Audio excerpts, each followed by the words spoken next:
everyone, it's Terry, a member of my Facebook group Just Stitching with a brother. Aveneer and Luminaire asked a question that I thought would make a good video. And the question was, how do I create a single stitch on my machine? Well, there are actually several different ways to create a single stitch on your machine if you own an Aveneer or a Luminaire. And some of this would work with the Dream machine and possibly with the Stellaire. I don't own that machine. And obviously it will work for those machines that are similar, that are baby lock.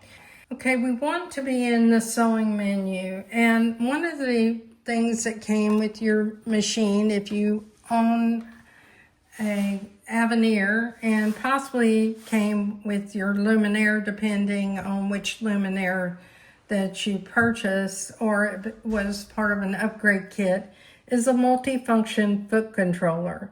Now the multifunction foot controller is held together by a bar that you can adjust in the back, and you can adjust the distance of how far this sidecar will be to your main foot controller. You plug it in to the top of the foot controller and also into your machine.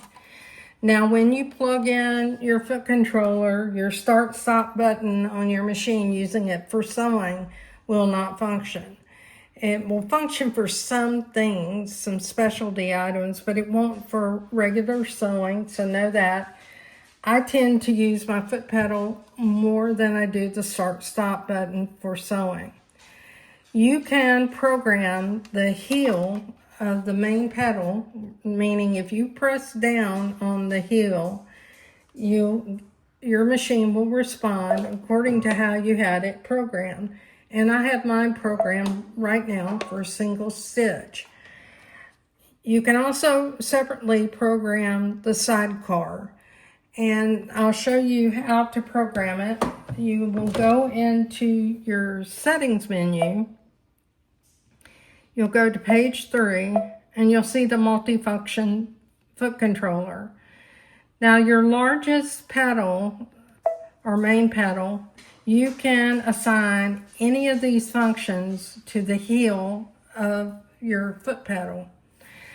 And you might ask yourself, well, why would I want to do that? Well, for a single stitch, I can think of several applications.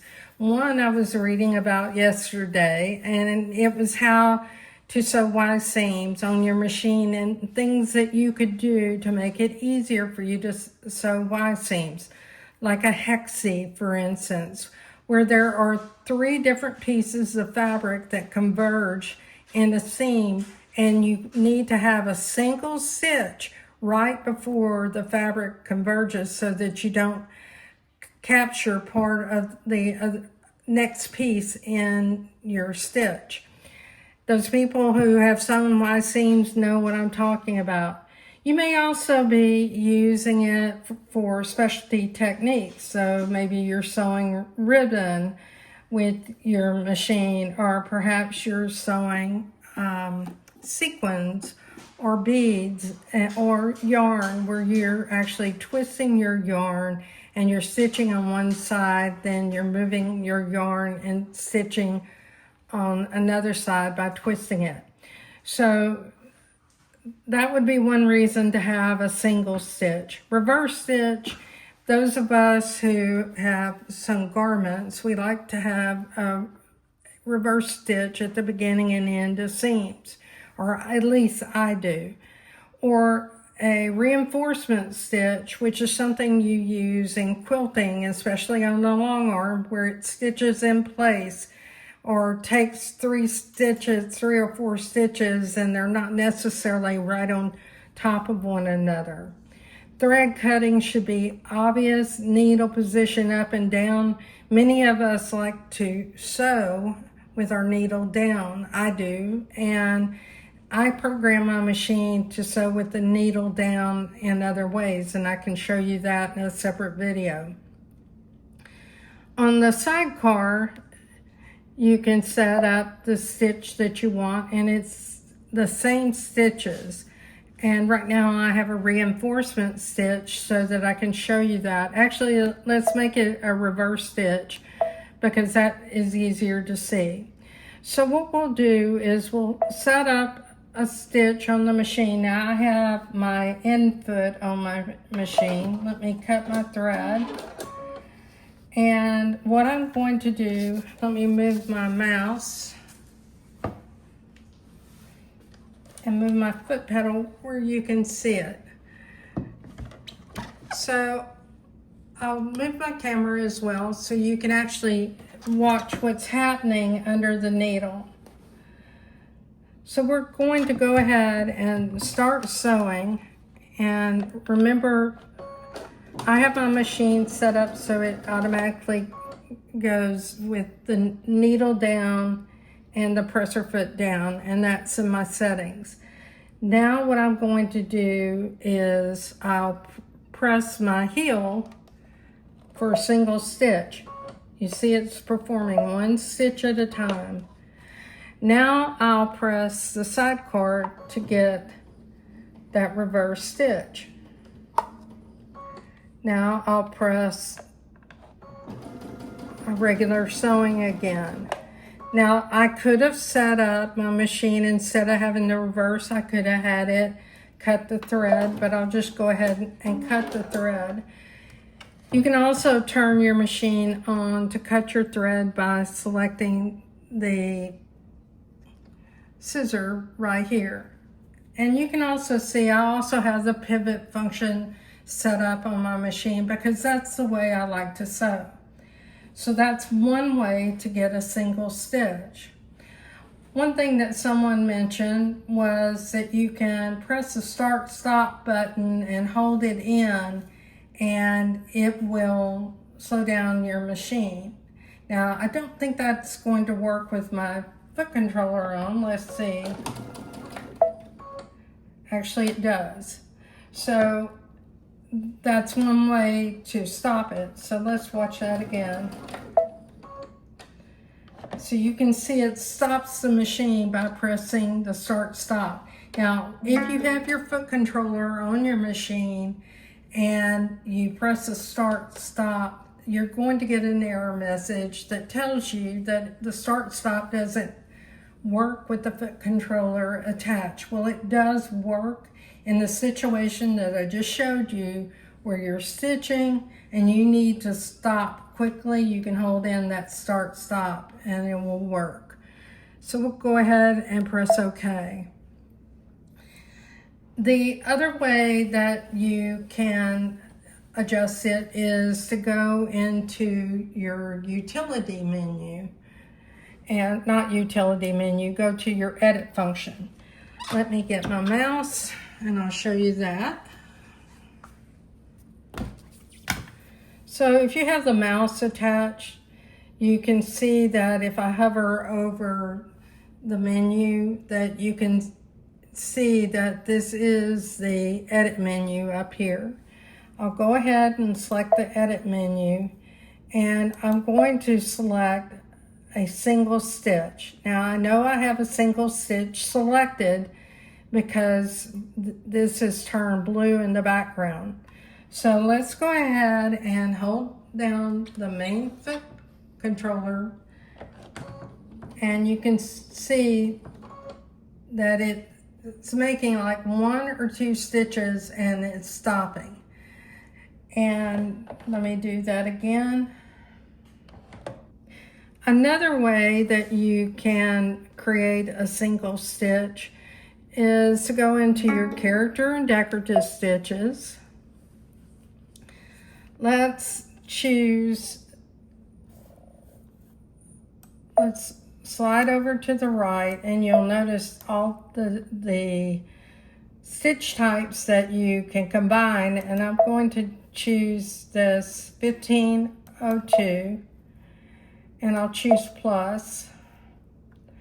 Now let's go ahead and choose 1502 again and choose plus. And that means that I now have 2 of those stitches that I programmed to work on my machine. Now I can save that also by saving that stitch pattern if I have a reason to save it, and I can recover that as well. So I can save it to my machine. And let's go ahead and see how that works. Now, if I choose the preview, you can see it showing that stitch pattern that has those 2 stitches. So I'll go ahead and let me adjust my camera a bit. I'll hold down the foot pedal, and you can see I've sewn 2 stitches.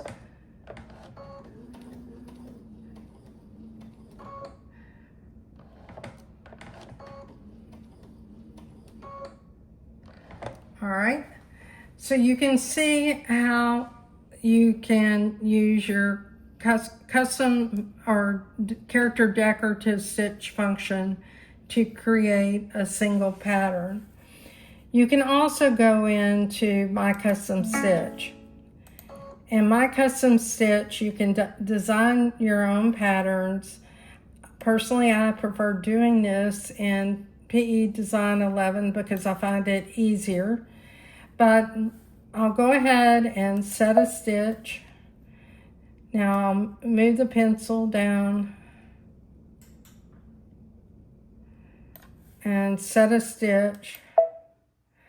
And let's test that stitch. Now you see that right now is a continuous stitch, but what I want is a single stitch. So I selected single stitch on the bottom right hand side of my machine.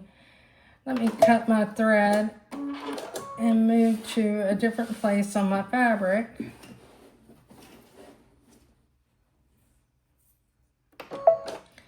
And I'll go ahead and press the foot pedal. And you can see it showed the length of that stitch and it stopped. If you didn't save that, that pattern's not saved. Now you saw that I did save a few patterns, so the question might be, well, where do I find those patterns? The patterns are going to be located in your pocket. And let's move over here to the far right, and here's the pocket, your memory. So you can see some of the patterns that I've saved. In the second one, I have 2 stitches, a candle wick stitch, and 2 more stitches. And then these others are just tests of different stitches.